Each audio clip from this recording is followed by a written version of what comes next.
გრენლანდია ადუღდა მას შემდეგ, რაც აშშ-ს ახალი საკონსულოს გახსნა, ნუქში ამერიკული ყოფნის წინააღმდეგ პროტესტების არენად იქცა.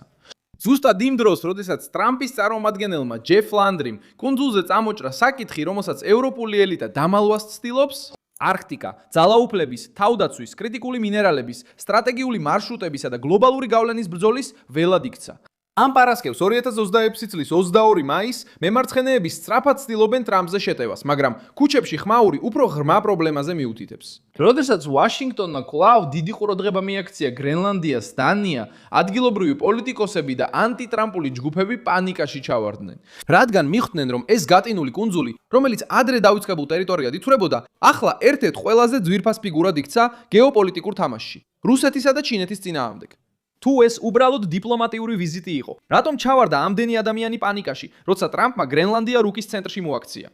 რა გამოავლინა ტრამპმა გრენლანდიაში? რამ გაანერვიულა ასე ევროპული ელიტა? რატომ აფეთქდა პროტესტები სწორედ ახლა? როგორ გადაიქცა არქტიკისთვის ბრძოლა ახალ ზეწოლის ველად რუსეთის, ჩინეთისა და ძველი ევროპული ბიუროკრატიის წინააღმდეგ? ახავე ყველაფერს გეტყვი, მაგრამ ეხლა გინდა რომ არხზე გამოიწერო, რომ კარგად ინფორმირებული იყო, მიიღო ინფორმაცია რეალურ დროში, საუკეთესო ჟურნალისტური ხარისხით, რაც კი ოდესმე გინახავს. სანდოობის სტანდარტით მილსონ ალვესი. ფაქტი ისაა, რომ გრენლანდია შემთხვევით არ გახდა ახალი ამბავი.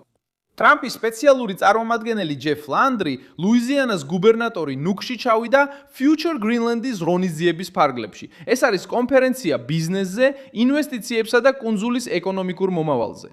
მოწინააღმდეგეებმა ვიზიტი პროვოკაციად შეაფასეს, მაგრამ ამან გამოავლინა კითხვა, რომელზეც არავის სურდა მკაფიოდ პასუხის გაცემა. თუ გრენლანდია ასე მნიშვნელოვანია ჩრდილოეთ ატლანტიკის უსაფრთხოებისთვის, რატომ გაატარა ევროპულმა ელიტამ ამდენი დრო ტერიტორიის შორეულ ცივ და მოსახერხებელ ფიგურად აღქმაში? ლანდრიმ ეს დისკომფორტი გაახმოვანა. მან თქვა, რომ ტრამპამდე შეერთებული შტატები გრენლანდიას უგულებელყოფდა. ამ ფრაზამ ოპონენტები გააღიზიანა, მაგრამ მან ნამდვილი მტკივნეული საკითხი გამოაჩინა.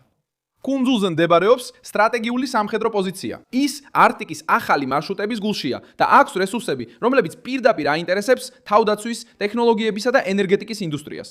როცა დონალდ ტრამპი ამ თემაზე დაჟინებით საუბრობს, ის უბრალოდ რომელიმე კუნძულზე არ საუბრობს. ის საუბრობს წერტილზე, რომელიც აერთიანებს სამხედრო უსაფრთხოებას, სავაჭრო დაპირისპირებას, კრიტიკულ მინერალებზე ცდომას და დასავლეთის საჰაერო სივრცის დაცვას.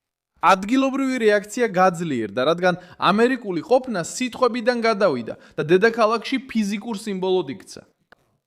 უფრო დიდი საკონსულო, ლანდრის ვიზიტი, საუბარი ვაშინგტონის მიერ გრენლანდიაზე თავისი კვალი ხელახლა დატოვებაზე და ტრამპის წინა განცხადებების გახსენება ამ ტერიტორიასთან დაკავშირებით ზეწოლის ატმოსფეროს ქმნიდა. გარდიანმა გაავრცელა, რომ პროტესტები მას შემდეგ დაიწყო, რაც ლანდრიმ თქვა, რომ დროა შეერთებულმა შტატებმა კვლავ დაამკვიდროს თავისი ყოფნა გრენლანდიაში. კრიტიკის ფონზე, რომელიც ეხებოდა შესაძლო სამხედრო გაფართოებას პიტუფიკის ბაზის გარდა, ასევე ამერიკელების ინტერესს კუნძულის სტრატეგიულ მდებარეობასა და იშვიათ მიწა ელემენტებზე. სწორედ აქ ჩნდება პანიკა. ეს მხოლოდ იმ დემონსტრანტის პანიკა არ არის, რომელიც ქუჩაში ყვირის. ეს არის პოლიტიკური ელიტის პანიკა, რომელიც იცის, რომ ტრამპმა სწორ დებატს მისცა ბიძგი. გრენლანდიას დაახლოებით 47,000 მცხოვრები ჰყავს. ეს არის ნახევრად ავტონომიური ტერიტორია, რომელიც დანიის შემადგენლობაშია და უკვე აქვს ამერიკის შეერთებული შტატების მოქმედი სამხედრო ბაზა. მიუხედავად ამისა, წლების განმავლობაში საუბარი დიპლომატიურ ენაზე მიმდინარეობდა ცივი ნოტებით, თანამშრომლობის დაპირებებით და მცირე ხიული ქმედებებით. პიტუფიკის ბაზა ამ თამაშის ცენტრალური ნაწილია. ის არის მთავარი სამხედრო ყოფნა ამერიკული გრენლანდიაში და მას აქვს როლი სარაკეტო გაფრთხილების, თავდაცვისა და კოსმოსური მეთვალყურეობის მიმართულებით.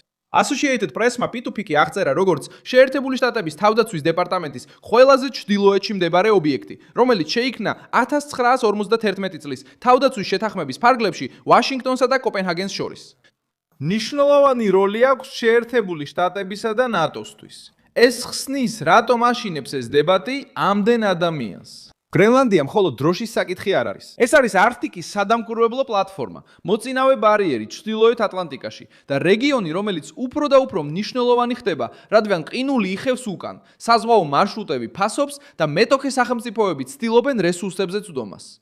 მემარცხენეები ყველაფერს ამ ფრაზაში აჯამებენ. ტრამპს გრენლანდიის ყიდვა უნდა, რადგან ეს ფრაზა ადვილად იწვევს დაცინვას.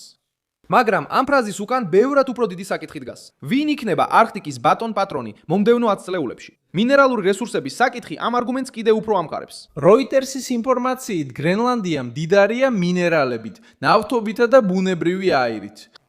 და 2023 წლის კვლევამ აჩვენა, რომ იქ აღმოჩენილია 34 კრიტიკულ ნედლეულად მიჩნეულიდან 25 მინერალი, რომლებიც ევროკომისიის მიერაა განსაზღვრული.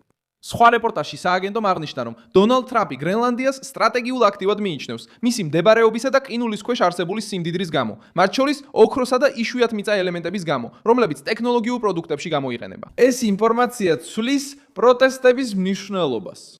როცა დემონსტრანტები ამბობენ, რომ გრენლანდია გრენლანდიელებს ეკუთვნით, ისინი სუვერენიტეტზე საუბრობენ.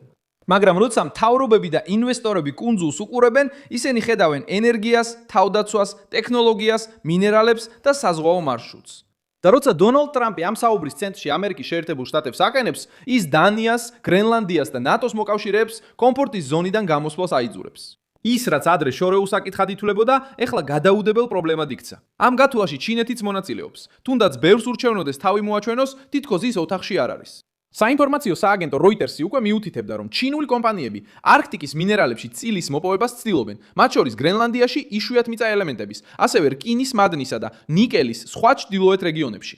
ეს აჩვენებს, რომ დასავლეთის მიერ დატოვებული სიცარიელე დიდხანს არ რჩება ცარიელი. როცა ვაშინგტონი ყოყმანობს, პეკინი ახლოვდება. როცა ევროპა აგვიანებს, სხვები იკავებენ ადგილს, გრენლანდიის მთავრობა კი ცდილობს ყველყველაზე მგრძნობიარე ფრაზით უპასუხოს. გრენლანდია არ იყიდება. ეს გზავნილი ადგილობრივ პოლიტიკურ ძალას ატარებს და მოსახლეობის დამშვიდებას ემსახურება. მაგრამ ეს ასევე აჩვენებს, რომ დონალდ ტრამპმა კუნძული ისეთ დონეზე დააყენა, რომელსაც კოპენჰაგენი და ნუუკი ვეღარ მალავენ. თუ გრენლანდიას სტრატეგიული მნიშვნელობა არ აქვს, დასჭირდებოდა ამდენჯერ გამეორება, რომ ის არ იყიდება. გამეორება მხოლოდ ადასტურებს, რომ რეგიონში მომავლის გარშემო რეალური დაპირისპირება არსებობს. Sobre o futuro da região. დანია ასევე აღმოჩნდა კრიზისის ცენტრში. 2026 წლის იანვარში მედიაში გავრცელდა ინფორმაცია, რომ პრემიერ-მინისტრი მატე ფრედერიქსენი საუბრობდა გრენლანდიაზე მიუღებელ ზეწოლაზე და აფრთხილებდა, რომ ყველაზე რთული ეტაპი ჯერ კიდევ წინ იყო. ეს ტონი აჩვენებს, რომ დანიის ხელმძღვანელობამ გააცნობიერა პრობლემის მასშტაბი. დონალდ ტრამპმა დებატი კულისებიდან გამოიტანა და შეერთებულ შტატებს, დანიას, გრენლანდიასა და ნატოს შორის ურთიერთობა საზოგადოებრივი აზრის წინაშე დააყენა. ახალი ამბები ასევე ასახელებდა ამერიკელს სახელად კლიფორდ სტენლი, რომელიც ცდილობდა შეეგროვებინა ხელმოწერები გრენლანდიელებისთვის $200,000 გადახდის დასაცავად, რათა ისინი დათანხმებულიყვნენ შეერთებულ შტატებში შესვლას. ეს ეპიზოდი მარცხენასთვის საბრძოლო მასალად იქცა, რადგან გადაჭარბებულად და ადვილად დასარტყმელად გამოიყურება. მაგრამ ეს შემთხვევაც კი ერთ რამეს აჩვენებს. დისკუსია აღარ არის თეორიული. გრენლანდიის სუვერენიტეტი საჯარო დავის საგნად იქცა, მნიშვნელოვანი წინადადებებით, ქუჩაში უარყოფით და ხელისუფლების რეაქციით. ტრამპის მიერ წამოჭრილი საკითხი ძველ სიჩუმეს აღარ დაუბრუნდება. გრენლანდია საბოლოოდ ჩაერთო არქტიკის მომავლისთვის ბრძოლაში. ნუუკში გამართული პროტესტები ამ რეალობას ვერ შეცვლის. ისინი მხოლოდ აჩვენებენ, რომ კუნძული მიხვდა საკუთარ მნიშვნელობას იმ დროს, როდესაც გლობალური ძალები იბრძვიან ტერიტორიაზე, მარშრუტზე, ბაზაზე, რადარზე და მინერალებზე. მემარცხენეები ზეიმობენ ტრამპის წინააღმდეგ ატეხილ აჟიოტაჟს, მაგრამ ევიტამ აღიარა მთავარი. თუ გრენლანდია პანიკაშია, ეს იმიტომ, რომ ტრამპმა გამოავლინა, რომ ის გაკინული მიწა ბევრად უფრო ძვირფასია, ვიდრე ევროპული კაბინეტები ხმამაღლად ხმას ერიდებოდნენ. მე ვარ მილსონ ალვესი, საერთაშორისო ურთიერთობების სპეციალისტი და ჩემი მიზანია ყოველდღე მოგაწოდოს სიმართლეზე დაფუძნებული სანდო ინფორმაცია. ახალი ამბების ბულები ვიდეოს აღწერაშია. მოიწონე ეს ვიდეო, გამოიწერე არხი და ბოლოს გადახედე კომენტარებს, რომ კიდევ უფრო მეტად ჩაერთო მილსონ ალვესის საზოგადოებაში.